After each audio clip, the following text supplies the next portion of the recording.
One of the two dedicated fighter classes, Wigfrid is in my opinion among the funnest characters in the game. The sound of your HP and sanity going up every time you land a hit on an enemy is like the game's way of cheering you on for doing a good job. Taking 25% reduced damage and starting off with a better football helmet makes you feel comfortable from the moment you spawn in. She even has an interesting character progression system in the form of her battle songs. I know other people have done good Wigfrid boss rushes before, but I wanted to make a guide on this for two reasons. The first is that, since this is an S tier guide, the focus will be on strategies for rushing raid bosses in the early game. Obviously what is considered early game is subjective, but I define it as anything before you encounter Deerclops on day 30. In my opinion, early game is way more important than mid or late game. It's not just because it's the period where you explore the map and establish your base of operations. If you've ever played on a public server, you'll know that they hardly ever last till mid game. Based on a poll I did on my channel a while back, less than 20% of people play the game for 5 hours or more. This means that the vast majority of DST sessions amount to significantly less than 40 in-game days. That's why I think it's worth making a guide that shows how to get through most of the bosses in the early game, because that's something you can reasonably accomplish in one sitting and before a public server gets abandoned. The second reason I think it's worthwhile is that since I'm relegated to the early game, I simply do not have access to some of the standard gear for combating these bosses. The most notable of these is the weather panes, since Mouscous doesn't spawn until the start of spring. So my Fuelweaver and Toadstool strategies are going to be a bit different than what I think people are used to seeing. Anyways, that's my attempt to justify this video. So now let's get to the basics of Wigfrid. Most of you watching probably already know her basics, but in case you don't, let me explain them real quick. Stat-wise, her HP is at 200, Sanity is at 120, and Hunger is also at 120. This means that she has more HP than Wilson, but 80 less Sanity and 30 less Hunger. Higher health is obviously a buff, and lower Hunger is a nerf, but surprisingly I think lower Sanity is also a buff, since I find it often difficult to go insane as Wigfrid, since she gains Sanity from fighting. She has 25% natural armor, which means she not only takes 25% less damage from attacks, but she also resists freeze damage, fire damage, starvation, and even takes reduced damage from poisonous foods like monster meat. She has a 25% damage multiplier, which means a standard fresh handbat in the hands of Wigfrid deals significantly more damage than a dark sword. Wigfrid regains a bit of health and sanity for each attack she lands on an enemy. If you want to know the exact formula to calculate the amount she gets back, it's on the DST wiki. In addition to gaining HP and sanity, attacking an enemy also increases Wigfrid's inspiration meter. The more damage you're dealing, the quicker the meter is filled, and hitting bosses gives 3 times the inspiration as hitting a regular enemy. Once Wigfrid's inspiration climbs above one of the 3 thresholds, she can activate one of her battle songs. There are 2 types of battle songs. One applies a passive buff to Wigfrid and all allies that are somewhat near her. The second applies a single effect and instantly drains 16.6 inspiration. In solo gameplay, 3 of her 7 songs are in my opinion almost completely useless. Startling Soliloquy panics nearby enemies, but the casting animation is so long and the effect is so short that it's not worth it. Rude Interlude attracts all enemies to you, which I can't think of a use for, especially in solo gameplay. Fireproof Falsetto gives you 30% fire damage resistance, which can be useful against Dragonfly and Klaus, but the difference it makes is insignificant and totally not worth the effort to get the song. The other 4 songs are definitely useful, but not all are created equal. By far the best one is Heartrending Ballad. All allies around Wigfrid restore 1 HP per hit, while Wigfrid herself restores an additional 0.5 HP per hit. With just a song, you really don't even need any healing items, although purely relying on this song for heals will make some boss fights take longer and drain more resources. Clear-Minded Cadenza is probably the second best song, as it restores 1 sanity for every hit that you and your allies land. It's useful, but not nearly as impactful as Heartrending except against Fuelweaver. Belcanto of Courage cuts all insanity auras in half, and is also pretty much useful only against Fuelweaver, since you're dealing with so many sources of insanity for such a long time. Finally, Weaponized Warble decreases weapon durability drain by 25%. It's a good song, but I don't end up using it because I'm either using a handbat or have a surplus of weapons for each boss fight. Other than that, Wigfrid can craft battle helms, which are the same as football helmets, except they have more durability and cost just 2 gold and 2 rocks.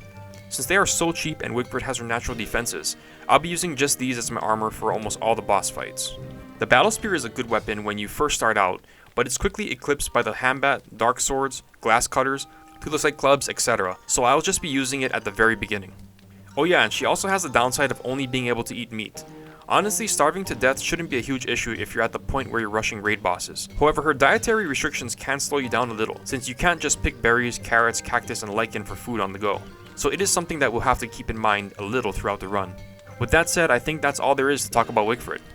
Like I've noted every single time I make one of these, if you're trying to rush the Shadow Pieces or Fuelweaver and you're not playing either Walter or Wolfgang, you're going to have to tame a Beefalo because even as strong as she is, Wigfrid moves like a snail when trying to carry these things. However, since Wigfrid deals significantly more damage than the Beefalo, not only will I not be fighting bosses on it, but in my opinion a Rider Beefalo is better for her than the Ornery, so we'll try to tame a Rider this time. So once I spawn in, I do what I usually do and collect a bunch of twigs, grass, and at least 3 flint. Then I head to the Mosaic biome. Here I not only mine gold veins and pick gold off the ground, but I also dig up all the graves. Gold is required to make battle helms, and the trinkets that I get from the graves can be traded to Pig King for lots of gold. In addition to this, we want to eventually obtain the heartrending ballad battle song. The main ingredient other than the pencil and papyrus is a life-giving amulet. Graves have a small chance of yielding life-giving amulets, but even if I don't get one, there's a good chance that I'll at least get a red gem. Red gems are an ingredient for an LGA, so I'll be able to make one once I get a prestige setup. The last thing I want to do before leaving the Mosaic is kill all the tall birds. Since Wigfrid can only eat meat, I'll have to plan ahead a little, since meat is a lot more scarce than fruits and vegetables in the early game. Each tall bird yields 2 big meats, and I spawn in with decent armor and weaponry, so fighting them is worth it. After getting my meat, I start searching for the savanna or mandrake forest biomes, since I want to tame a Beefalo. I also want to hammer at least 2 pig houses along the way, since the saddle requires 4 pigskin. When night falls, I shave 2 other Beefalo in order to get the 4 wool that I'll need for the saddle. I make sure not to shave my own Beefalo since it'll buck me off once every 5 seconds if I try to ride it in that state. After that, I dig up saplings and start looking for a spot for a base. After seeing that Pig King is in a pretty good spot, I plant all my saplings and set up there. After plopping down the alchemy engine, I finally saddle my Beefalo. Since we're right by Pig King, I trade all my trinkets to him for a ton of gold, and head down into the caves to get light bulbs for a lantern. Once I get back to the base, I craft a lantern and we're ready to start exploring the map. Like usual, our main objective is to find the suspicious marble and their set piece. We already found the pan flute, but we haven't got the terrarium yet, so we need to be on the lookout for that. Some additional things that Wigfrid specifically needs are extra reeds for her songs, and a second pan flute, and we'll need to locate Lunar Island to get a bunch of stuff from there. So at the beginning of day 4, I head out to explore the unknown. I soon found that the Pig King biome was right next to a swamp, so I decided to get all the reeds I'll need for the run. Past the swamp was the Oasis Desert, where I was fortunate enough to get a Volt Gold Horn. I wasn't planning on using it for anything, but since I had it, I eventually ended up turning it into a Morning Star. The Shadow Chest set piece was spawned in the Oasis Desert. After searching the map for 5 days, I was able to assemble all the pieces by the early day 9. While in the process of assembling the pieces, I built a Prestige and turned one of my red gems into a life-giving amulet. So after coming back to base, I used one of the black feathers I found to make a pencil and combined it with the paper and the amulet to make the heartrending ballad battle song. I also took the time to craft a piggyback, since Beefalos completely eliminate the speed penalty, meaning that, for me, it's better than a backpack in every way. With the shadow pieces assembled, I now had to locate Lunar Island and find the terrarium. The terrarium was guarded by a bunch of pigs, and I didn't bring the pan flute with me, so I decided that I'd just continue exploring the map and come back on day 11. Unlike most maps, which make it pretty obvious where Lunar Island is, this one was pretty hard to figure out. Usually there are 2 branches that have completely flat edges that lie perpendicular to the islands, but there was nothing like that on this map. So after waiting for the guardian pigs to transform into werepigs on day 11, I got the terrarium and then tried my luck at what I perceived to be the most probable location of Lunar Island. Luckily I was right and I found the main islands towards the end of day 12. While on Lunar Island, I want to get a few things.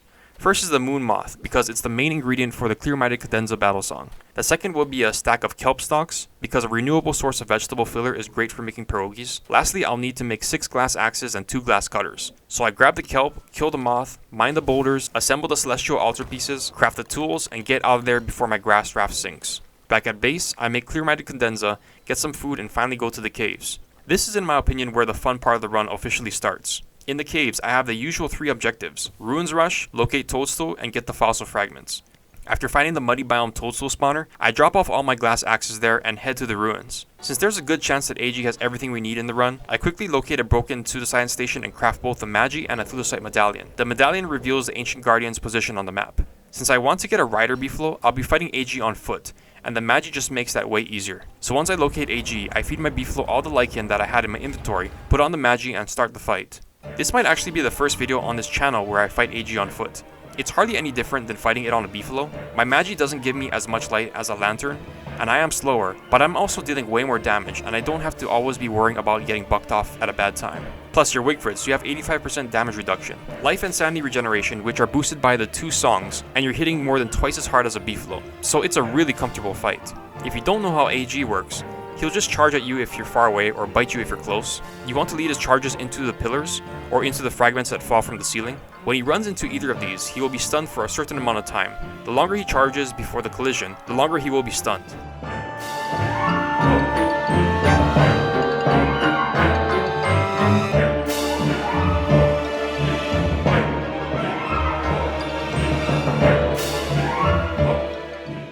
After his HP drops below 6,000, he enters phase 2, which is pretty much just like phase 1, except he can now jump at you and he'll spawn shadow tentacles that will slap you if you get too near them. That's pretty much it. Fun fight, but I wouldn't call it a challenge.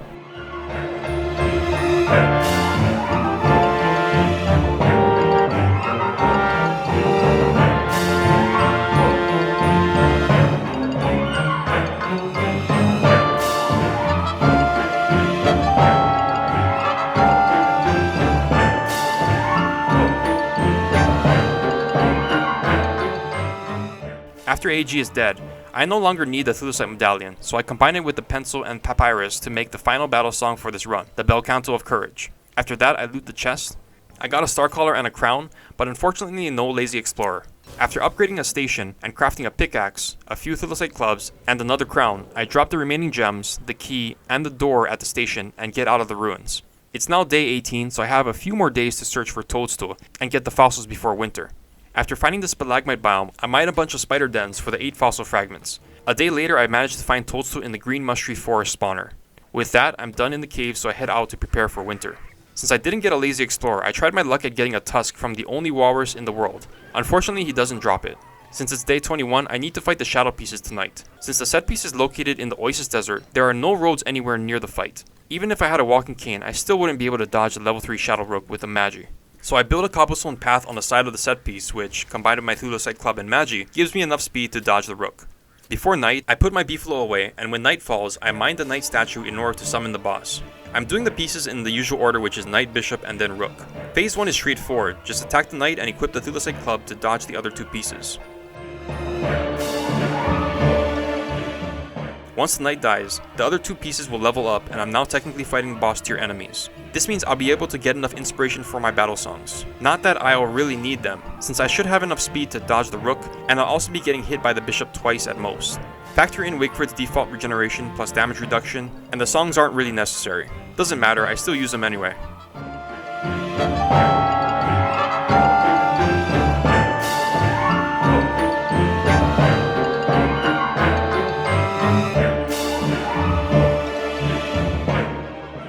After the bishop dies, the rook will level up to 3, and this is where the cobblestone road really comes in handy.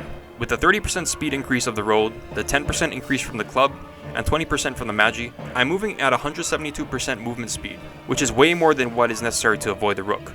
There's not much to fighting this guy, so I just attack him a bunch of times, then run on the road when he begins to teleport, and attack him after he misses. Wigfrid is doing around 73 damage per hit, and I'm animation cancelling so this fight goes way faster than if I were to do it on the beefalo. However, he does have 10,000 HP, so it takes me almost 2 minutes to beat him.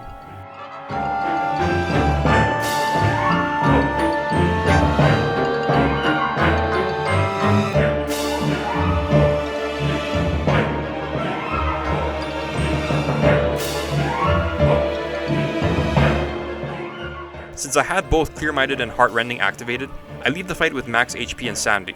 This is good because since the Oasis Desert is right next to the Dragonfly Desert, we're going to immediately fight Dragonfly.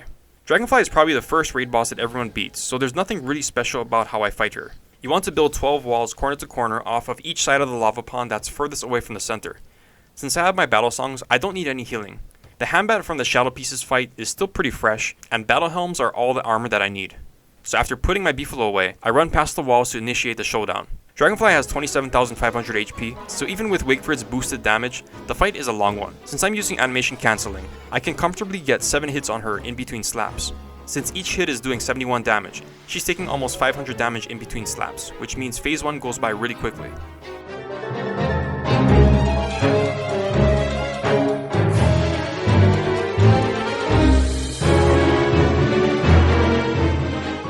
After phase 1 is over, she goes to spawn lava.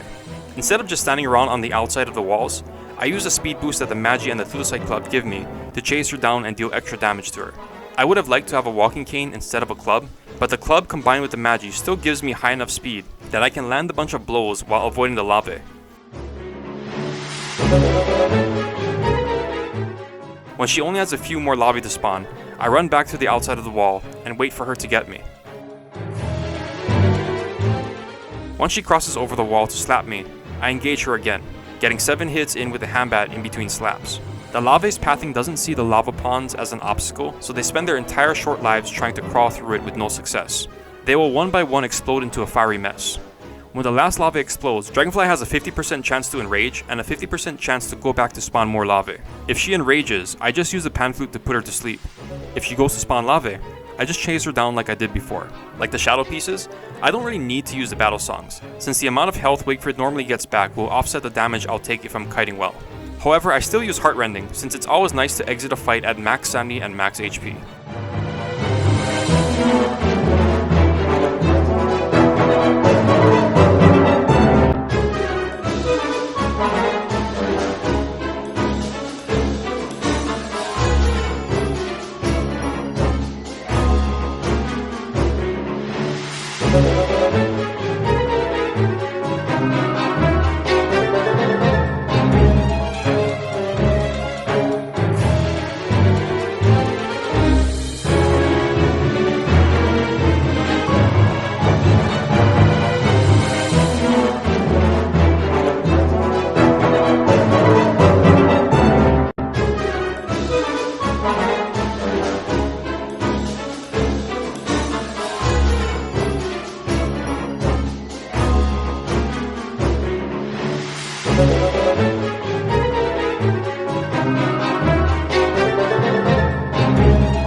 After Dragonfly is dead, I head back to base to make a thermal stone. On day 24, my Beefalo fully tames as a rider. The next boss we're going to fight is, in my opinion, the most annoying one to fight in this entire run, Bee Queen. Before that, we need to get a walking cane. So I try again for a tusk, and fortunately I get one this time. The Bee Queen fight will require a lot of different items. I'll be using dark swords as my weapon, since the fight is already a pretty long one, and higher damage means less cycles. I'll be using various armors, ranging from the standard battle helms to knight armor and thulecite crowns.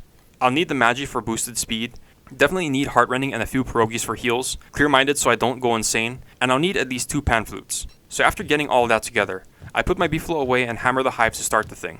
In phase 1, she'll spawn only a maximum of 5 Grumblebees at a time, and won't spawn any more so long as one is alive. So I immediately put Bee Queen to sleep and kill all but one Grumblebee. From there, I just attack her with the Dark Sword while swapping from the Magi to the Knight Armor whenever it's time to tank. The Knight Armor provides 95% damage reduction, so as long as I'm tanking while wearing it, Heartrending is enough to recover all the damage that Wigfrid is taking.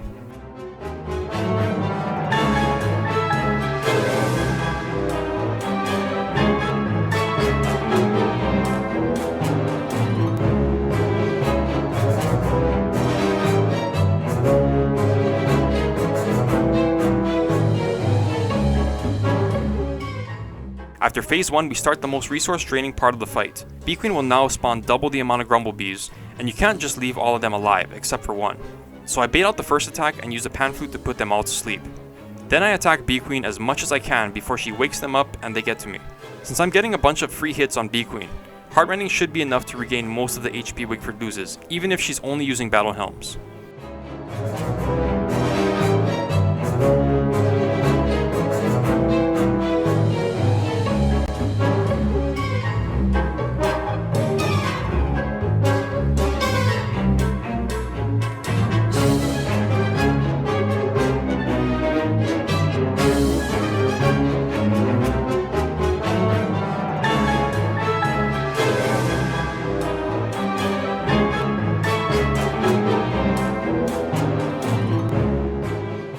Once her HP goes down to half, we enter into phase 3 and 4.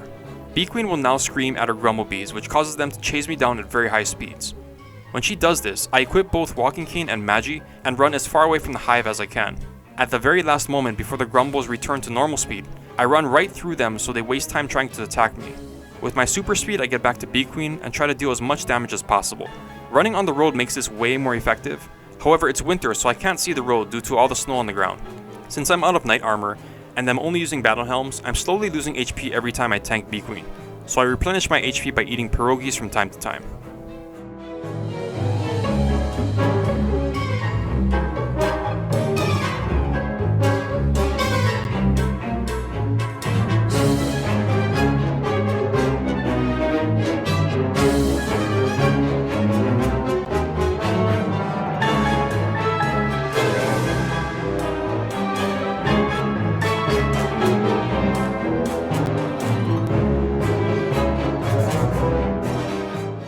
Later on, when my HP gets low, I swap to Thulecite Crowns, which is twice as effective at blocking damage as Battle Helms.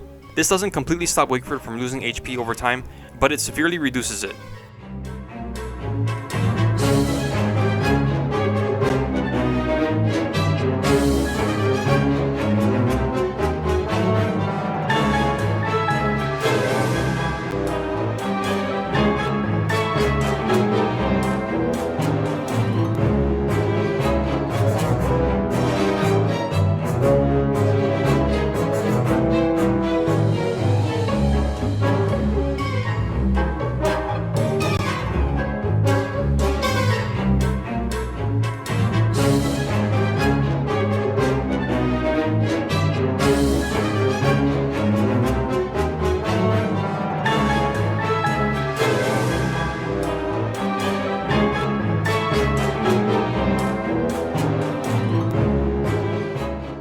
With the Thulecite Crowns for protection, super speed to separate the Grumbles and the Dark Swords for damage dealing, I'm finally able to beat Bee Queen on the night of day 27.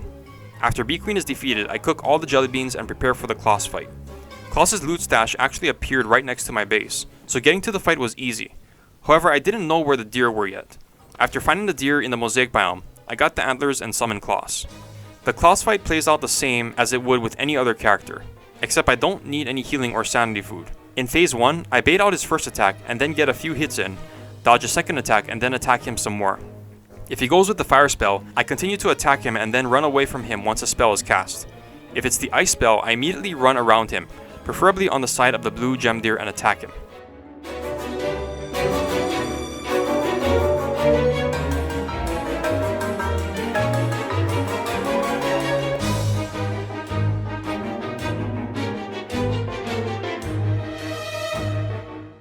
When Klaus spawns Krampus, I attack them once and then dodge, again and again.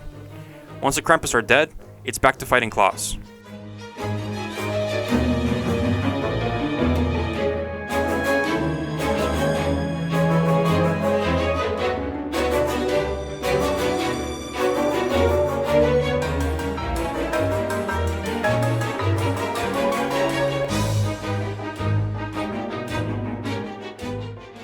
After Klaus's HP goes to 0, he gets revived at 5000 HP and enters phase 2. The only difference is that in phase 2, he has a pounce attack, so I just equip the walking cane and run in the opposite direction to dodge the pounce. Other than that, it's the same as phase 1.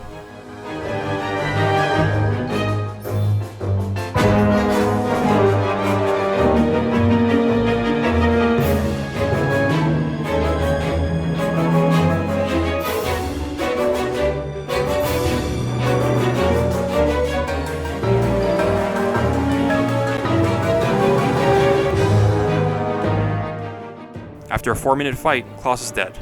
It's almost night, so I pretty much immediately move to summon the Twins of Terror. Once the twins are spawned in, I panflute them and start attacking Spasmatism, and lead it away from Retinazer. After separating the twins, it's a pretty straightforward fight.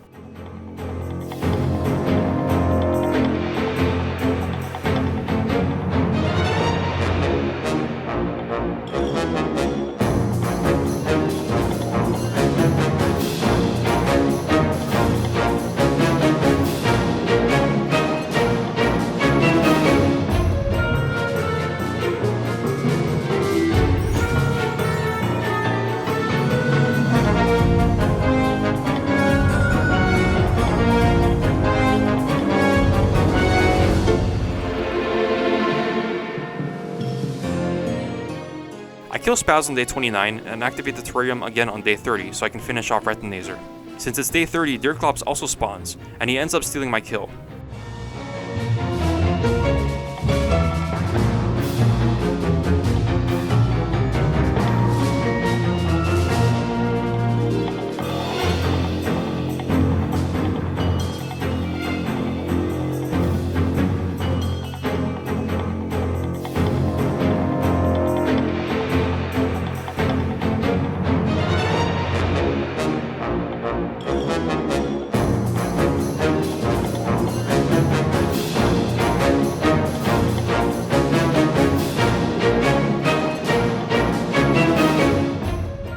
Now that all the mainland surface bosses are dead, it's time to head to the caves. After making a bunch of food and bundle wrapping the stuff that I need for Fuelweaver, I head into the caves on day 32. I'm gonna go after Toadstool first. So I pick up all the glass axes that I previously dropped at the empty Toadstool spawner and head over to Toadstool. Once there, I drop my Beefalo and Piggyback away from the arena and chop the mushroom to start the fight. I attack Toadstool using animation cancelling, while leading him to the outside of the pond that is the closest to the center of the arena. When Toadstool gets too close to me, he stops walking, so I make sure to run a few tiles away from him to get him walking again. I'm using the Thulecite Club as my weapon, so I don't have to worry about Spore Bomb spoiling my Hambat, at least for now.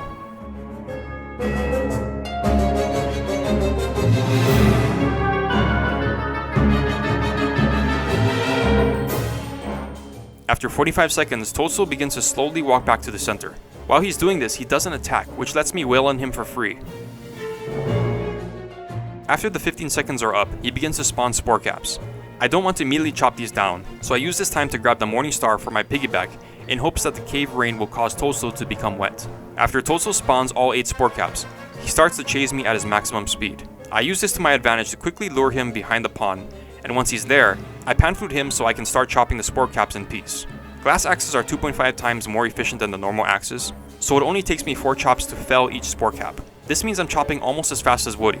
Toadstool spawns Spore Caps every 45 seconds. If I were to try doing this with the normal axe, it will take me so long to chop all the trees that by the time I am finished, Toadstool will just start summoning another set of them. So glass axes are the way to go. After chopping all the Spore Caps, I engage Toadstool again. The number one priority in this fight is positioning. I want to keep Toadstool positioned so that he is on the outside of the pond. It's okay if he's not exactly at that position at all times. The main thing is that Toadstool is there when he starts walking back to the center. It's also okay if Toadstool is not exactly at the outside of the pond when he walks back, if he's really far from the center of the arena. While positioning him, I'm dodging his boom shrooms and trying my best to place Spore Bombs away from where I think his Spore Caps will pop up the next time they are summoned. After 45 seconds of fighting, Toadstool begins to walk back for 15 seconds. After that, he summons another set of Spore Caps.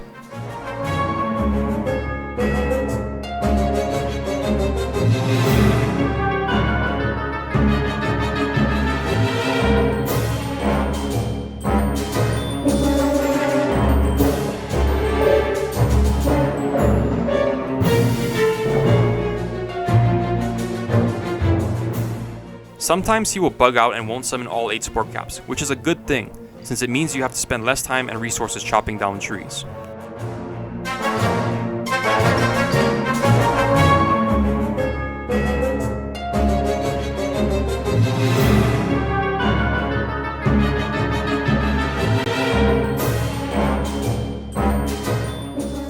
The next time Toadstool spawns Spore Caps, he gets all 8 of them up. I continue to attack him until 2 or 3 are spawned in, and then start chopping. The order in which I chop the Spore Caps matters in terms of positioning Toad. Basically, I want to save the Spore Caps that are in the direction I want Toad to go to for last. Since I got Toadstool positioned behind the pond, the last trees I chopped were the ones on the inside of the arena. Unfortunately, I was dumb and decided to let the last Spore Bomb burn instead of chopping it. This was a mistake since it meant I was dealing reduced damage to Toadstool. I started off the fight using Thulecite Clubs as my weapon. The clubs are even stronger than Dark Swords when you factor in the amount of damage the Shadow Tentacles are doing. However, I was banking on Toadstool becoming wet enough for the Morning Star by the time the clubs were used up. Weaponized Warble would have been a big help in this situation since it would have basically given me half a Thulecite Club for free. It wouldn't have been enough to beat Toad, but it had been a big help.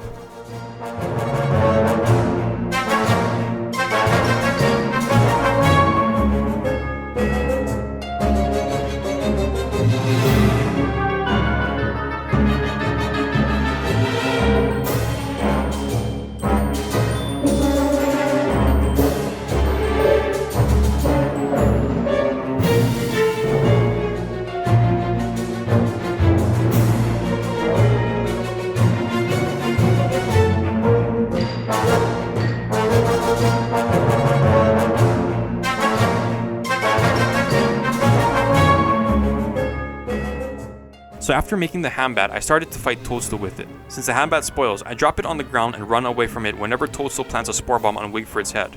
The Hambat won't spoil unless it gets caught in the bomb, so it's still a totally viable weapon for Toadstool. It is, however, a direct downgrade to the Thulecite Club.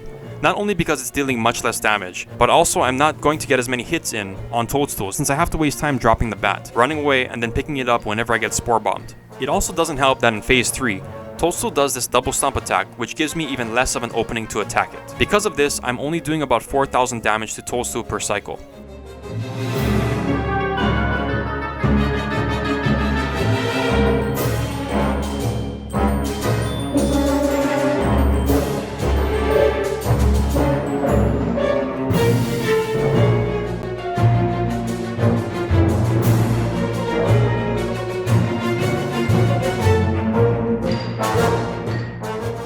Since it's such a long fight, my hunger begins to get really low, so I decided to eat raw monster meat, which is totally okay for Wigfrid to do, since she just recovers all the damage with heartrending.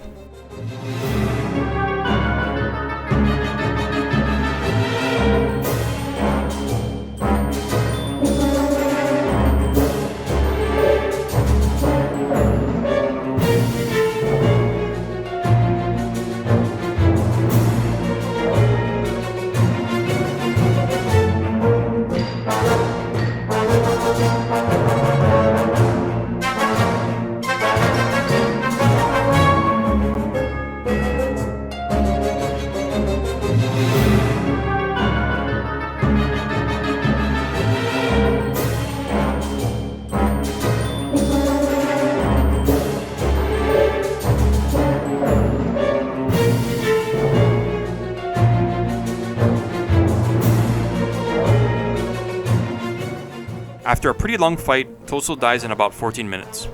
I then drop all my axes and the pan flute, and immediately head over to the Nightmare Werepig. After freeing the pig and killing the shadelings, the fight has started. Wigfrid vs Nightmare Werepig isn't much different than the other characters. I just dodge him 3 times and start swinging when he begins to huff. One difference is that Wigfrid doesn't need to wear the Bee Queen crown to reverse the pig's huge insanity aura, since Clear-Minded Cadenza alone is enough to offset this. Also, the caves have finally become wet right at the beginning of the fight, which means it's Morningstar time.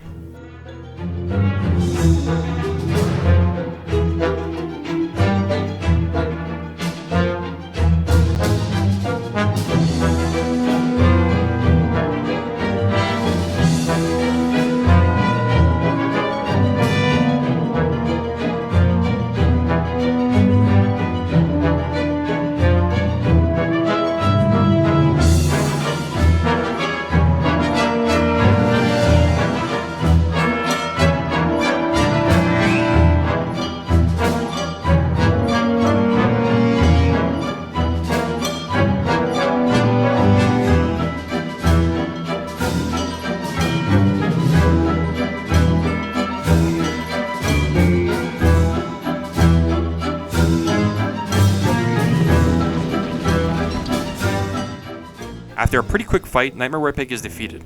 I use all the blueprints he dropped to restore my sanity, and head over to the completed pseudoscience station to turn my walking cane into a lazy explorer. After cheating into the void, I dismount my beefalo outside the arena and teleport in. The Fuelweaver fight is probably the hardest, but at the same time the funnest fight in the run. If I was playing a regular character, I would have brought Thudicide crowns for armor, a full stack of sanity food, and a bunch of pierogies. Since I'm playing Wigfrid, none of that is required. Since she takes reduced damage, battle helms are better than crowns since they are so cheap for her to make. Wigfrid can't even eat most sanity foods, but she doesn't need it, since Bel Canto of Courage combined with Clear-Minded Cadenza means you can recover all the sanity you lose by smacking Fuelweaver and his minions. Healing shouldn't be an issue since I have Heartrending Ballad and Jelly Beans. So once I've built the right skeleton and have maxed out my sanity, I insert the Shallow Atrium to start the fight.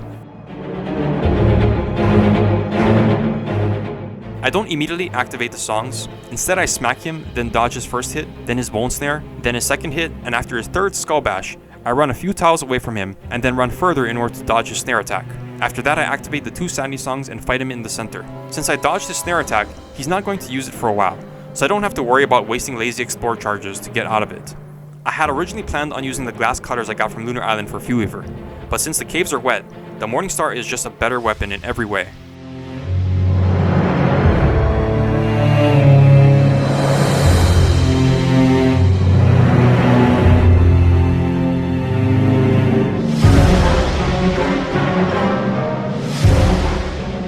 So I continue to attack him, and once he does a snare, I teleport into the corner, activate Heartrending Ballad, and just tank him until he goes into phase 2.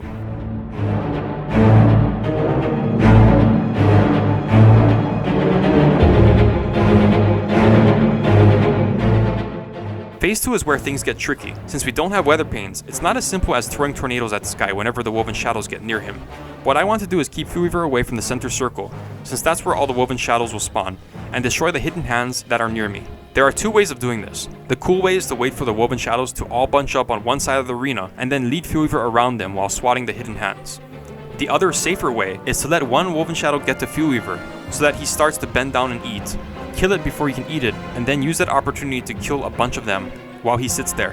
I wanted to try the cool route, so I walked him around the arena while destroying the hands and dodging the snare attacks. Once there's only one hand left, I lure him into a corner, hit the last hand, and start tanking and spanking. Since the Woven Shadows were alive for so long, they begin to die off before they can get to Fuelweaver. Since Fuelweaver is wet, I'm able to deal more than 3,000 damage to him in that first cycle.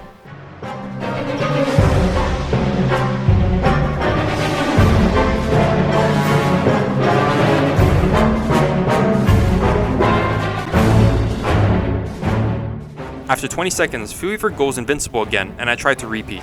In this fight I make 3 mistakes. The first is that I forgot to constantly keep myself under the effects of jelly beans. The second is that I lose heartrending at one point. The third is what you'll see shortly.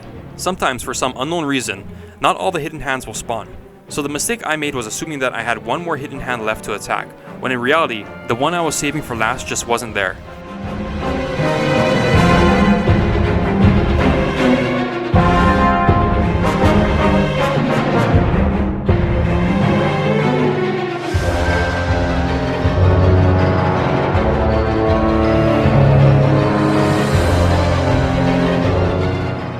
So after doing a circle around the arena with Fuelweaver, I was confused as to where the last hand was. This causes Fuelweaver to stop in place and try to mind control me, which lets the Woven Shadows catch up to him, and he heals up a bunch. He's also vulnerable this entire time, and I only end up realizing this halfway through, which means I don't deal much damage to him. As a result, he only takes 300 damage in this entire cycle.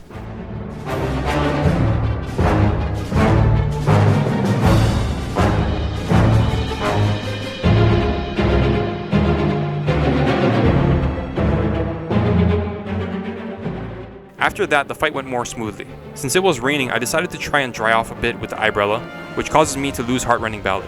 This wouldn't have been a really big deal if I had remembered to constantly keep myself under the effects of jelly beans. After bringing Fuelweaver around the arena a third time, I finally ate jelly beans and started smacking him again.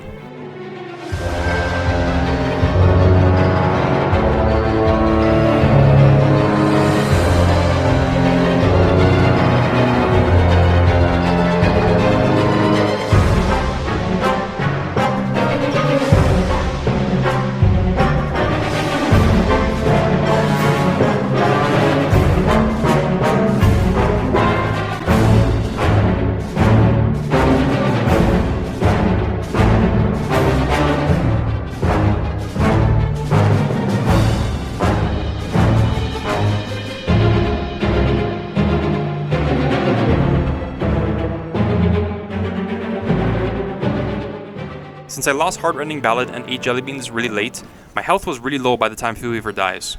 Even though it might seem like it was a dangerous situation, it really isn't. Had Fuelweaver not been dead after this cycle, I would have just activated Heartrending and killed a bunch of Woven Shadows for HP to get my health back up. But anyways, with Fuelweaver out of the way, we've beaten the Shadow Pieces, Dragonfly, Bee Queen, Klaus, the Twins of Terror, Toadstool, and Fuelweaver, all by day 38, which isn't quite early game, but it's pretty close. More importantly, we've beaten them with only tactics that are available before spring. And that, in my opinion, is how to be an S Tier Wigfrid. If you've stuck around to the end of this insanely long video, I just want to say that I truly appreciate your time. Like always, thanks for watching, take care, and have a great day.